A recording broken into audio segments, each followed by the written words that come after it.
मेरा पहला सवाल सर आपसे यही, भारतीय गृह मंत्री और विदेश सचिव दोनों ने यह साफ साफ कहा है कि कुलभूषण जाधव को फांसी देने की सजा का फैसला हम प्री मेडिटेटेड मर्डर यानी सोची समझी हत्या मानते हैं। इसे हत्या ना कहे तो क्या कहे जनरल मुशर्रफ?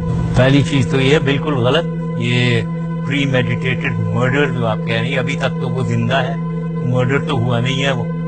दूसरी चीज ये, और उसके पास अपील की मौके है, अपील फ्रॉम मिलिट्री के अपीलेट बेंच और सुप्रीम कोर्ट में जाए और फिर मर्सी पिटिशन, तो ये देखते हैं। और मर्डर का सवाल ये नहीं है, मर्डर तो ये होता है ना कि जो बेगुनाह आदमी हो, इसने तो सैबोटाज और एस्पियोनाज कर रहा है ये पाकिस्तान में, तो ये तो बेगुनाह नहीं है, तो इसको सजा मिली है, प्रोसेस ऑफ लॉ को फॉलो किया गया है, तो इसलिए ये कोई बिल्कुल मैं डिसएग्री करता हूँ कि ये एक प्री मेडिटेटेड मर्डर जो आप कह रही हैं ये गलत है। भारत सरकार ने कहा है कि हम किसी भी हद तक जाएंगे कुलभूषण जाधव को बचाने। ये एक धमकी है, इसको धमकी कहते हैं, जो बिल्कुल एक अगर बाइज्जत कौम है, बाइज्जत फौज है, वो इसको एक्सेप्ट नहीं करेगी इस किस्म की धमकियां, क्योंकि आप धमकी देंगी तो इधर से काउंटर धमकी आएगी कि हम भी देखते हैं कि आप क्या कर सकते हैं और हम भी उसको जरूर वो सजा देंगे।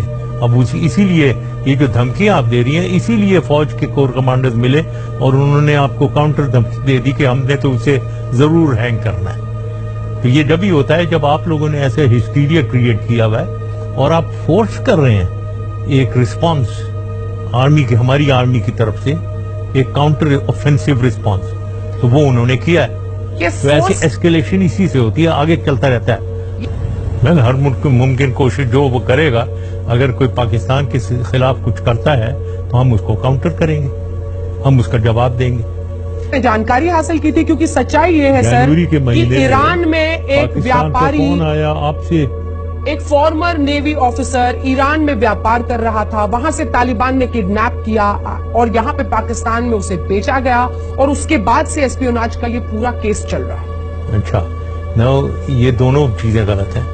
एक तो वो बिजनेसमैन नहीं है, वो एक रिटायर्ड नेवल ऑफिसर है, बिल्कुल, और दूसरा वो बिल्कुल कोई वो वहाँ रॉ एजेंट बना हुआ था, तो वो नेवल ऑफिसर है वो और रॉ एजेंट बना हुआ था, कोई बिजनेस नहीं कर रहा था। ये दोनों बातें आपने गलत कह रही हैं, दोनों बातें कुकटअप हैं। ये जो सच है वो आपको कुकटअप लगता है, जो सरताज अजीज कहते हैं वो आपने कह दिया कि मूड में बोल दिया होगा। चलिए तीसरे सवाल पर आते हैं। ये एक ऐसा वक्त है जब दोनों देशों के रिश्तों के लिए पहल हो रही थी और क्या आपको लगता है वो उसको आप झूठ बनाना चाह रही? कुलभूषण जाधव की वजह से भारत पाक रिश्तों पर बुरा असर पड़ेगा? जिस तरीके से आप लोग कर रहे हैं, एक हिस्टीरिया जो डेवलप कर रहे हैं आप इंडिया में, हिंदुस्तान में, पब्लिक में, उससे तो बड़ा बुरा असर पड़ सकता है। बिल्कुल, हमेशा ऐसे ही होता है, आप ये हमेशा करते हैं, ये पहली दफा नहीं है।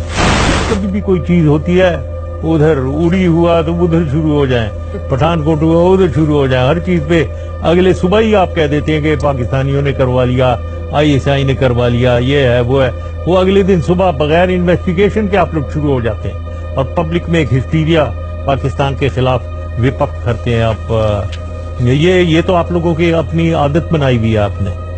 कि फर्क देखिए अपने आप में और हम में, बांग्लादेश हो वहां से लेकर कारगिल तक, हमने हर बार आपकी सेना को जबरदस्त करारा जवाब दिया, लेकिन फिर भी आप समझ नहीं पाते हैं और आंखें तरेड़ने की हिम्मत करते हैं। आप कहे चले जाइए बांग्लादेश से कारगिल तक। कारगिल में हमने आपको गर्दन से पकड़ लिया था, आपकी फौज को, और आपकी फौज रो रही थी और भागते हुए गए bill Clinton, president bill Clinton के पास लौट के आपकी के लिए कि ये पाकिस्तानियों लौट के उल्टे मुंह आपकी सेना भागी थी सर, लौट के उल्टे मुंह आपकी सेना भागी थी, लौट के आपकी आप पढ़िए जिसको मर्जी हो। हम नहीं मानते, हम भारत सरकार का वर्जन मानते हैं और वही वर्जन जिसको पूरी दुनिया ने माना है। मेरा सवाल आपसे ये है, आप इक्के दुक्के यहाँ के एक दो लोगों की किताब पढ़ते रहिए और खुश रहिए।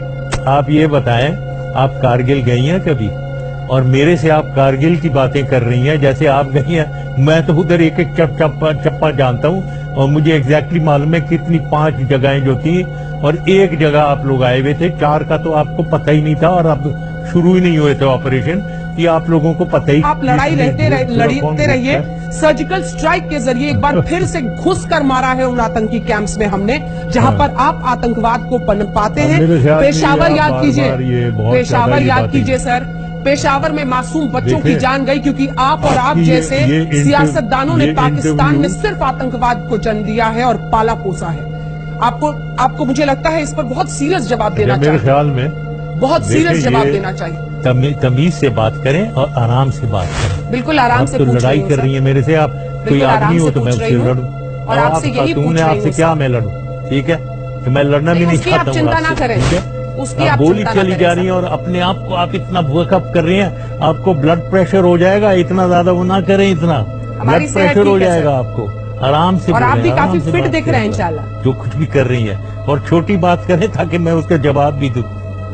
मेरा सवाल आपसे ये है सर कि आतंकवाद, आतंकवाद, पेशावर के बच्चे, आपको नहीं लगता है कि पाकिस्तान को अब सख्त कदम उठाना चाहिए? सर्जिकल स्ट्राइक के जरिए हमने पीओके में घुसकर आतंकी कैंप्स को ध्वस्त। फिर वही एक आप बेवकूफ बनाई चले जाएं अपने कौम को, पागल, उनको बेवकूफ झूठ बोल बोल के उनको बनाई चले जाएं। सर्जिकल स्ट्राइक्स, और भाई क्या हिम्मत है आपकी आर्मी की? सर्जिकल स्ट्राइक्स उन्होंने की है, हम ना सर्जिकल स्ट्राइक आपके अगेंस्ट कर जाएं? हम भी कर सकते हैं, जो आप वहां कर सकते हैं वो हम भी कर सकते हैं। कोई ऐसी बात नहीं है कि आपने कोई सर्जिकल स्ट्राइक नहीं की आपकी फौज ने, क्योंकि आपके प्राइम मिनिस्टर ने इतनी बातें कर दी थी कि आप वो पब्लिक को बताना था कि भाई हाँ हमने बड़ा मारा पाकिस्तान की फौज को, तो वो सर्जिकल स्ट्राइक का एक ढकोसला शुरू कर दिया, जो सब झूठ है।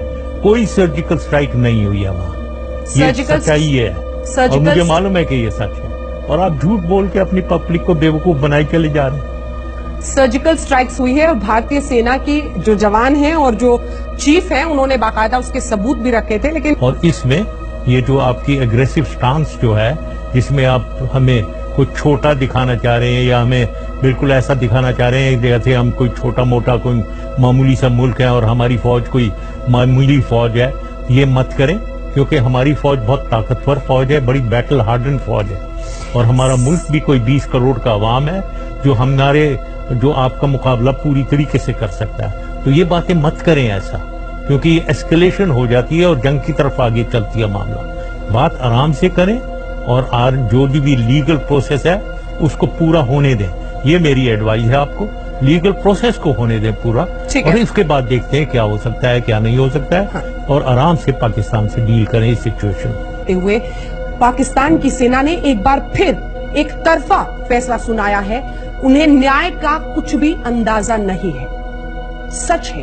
नहीं, ये कोई नहीं, बिल्कुल मैं डिसएग्री करता हूँ जिस किसी ने ये भेजा है, मैं टोटली डिसएग्री करता हूँ। पाकिस्तान लॉ फॉलो करता है और अपना लॉ फॉलो करता है, और जैसे मैंने कहा है कि यहाँ सैबोटाज और एस्पियोनाज में जो भी इन्वॉल्व होता है वो मिलिट्री कोर्ट मार्शल उसका किया जाता है, ये हमारे लॉ में लिखा हुआ है। तो इसका कोर्ट मार्शल हुआ है, और कोर्ट मार्शल में manual of Pakistan military law follow होती है, वो इन्होंने फॉलो किया है। अगले सवाल पर पहुंचती हूं, जिसमें नेपाल की सीमा पर 6 किलोमीटर आगे लेफ्टिनेंट कर्नल मोहम्मद हबीब जहीर साहब, जो कि लुम्बिनी के पास, उन्हें पकड़ा, मतलब वो वहां से गायब हो गए। अब पाकिस्तान कह रही है कि इसमें हिंदुस्तान का हाथ है, तो क्या पाकिस्तान की आर्मी ये सोच रही है कि एक्सचेंज प्रोग्राम होने वाला है? क्या है दिमाग में? नहीं, ये किस किस्म की लॉजिक है कि एक कर्नल गायब है तो पाकिस्तान ने इसको, मतलब आपका ख्याल ये है कि ये हम बिल्डअप कर रहे हैं कि एक्सचेंज हो? हम क्यों एक्सचेंज करना चाहेंगे? हम तो उसको सजा मिली है, डेथ सेंटेंस मिली है, वो एग्जीक्यूट करना चाह रहे हैं, तो हम क्यों ऐसा एक हरकत कर रहे हैं कि जी हम एक्सचेंज फिर ताकि हो सके? एक हम साजिश कर रहे हैं एक्सचेंज करने के लिए। हम तो एक्सचेंज नहीं करना चाह रहे हैं, हम तो उसको सजा मिली भी है, कैपिटल पनिशमेंट, वो एग्जीक्यूट हम करना चाह रहे हैं। तो ये एक्सचेंज तो आप करना चाहेंगे, मतलब आप कुछ ऐसी हरकत करेंगे कि पाकिस्तान से उस एक्सचेंज हो जाए, वो यादव साहब आ जाएं और हमें वो कर्नल मिल जाए। ये हरकत तो आपने करनी है, तो ये मेरे से आप पूछ रही हैं पाकिस्तान क्यों ये एक्सचेंज करेगा? बाप दे, एक अधिकारी, पूर्व अधिकारी, और कम से कम आर्मी में, चाहे वो किसी भी देश का हो, इतनी तो इंसानियत इंसान के अंदर होती है कि वो किसी भी पूर्व अधिकारी को सलाम करे। आप खुद मान रहे हैं कि वो एक पूर्व अधिकारी है। फिर ऐसे में उसको एक फेयर ट्रायल डिनाई करके पाकिस्तान एक मुल्क के रूप में, आपने खुद करोड़ों की जनसंख्या की अभी बात कही थी, एक मुल्क के रूप में उसके खून का प्यासा दिख रहा है इस वक्त पूरी दुनिया के सामने। आपको शर्मिंदगी होती है इस बात? नहीं, ये बिल्कुल शर्मिंदगी कोई नहीं है।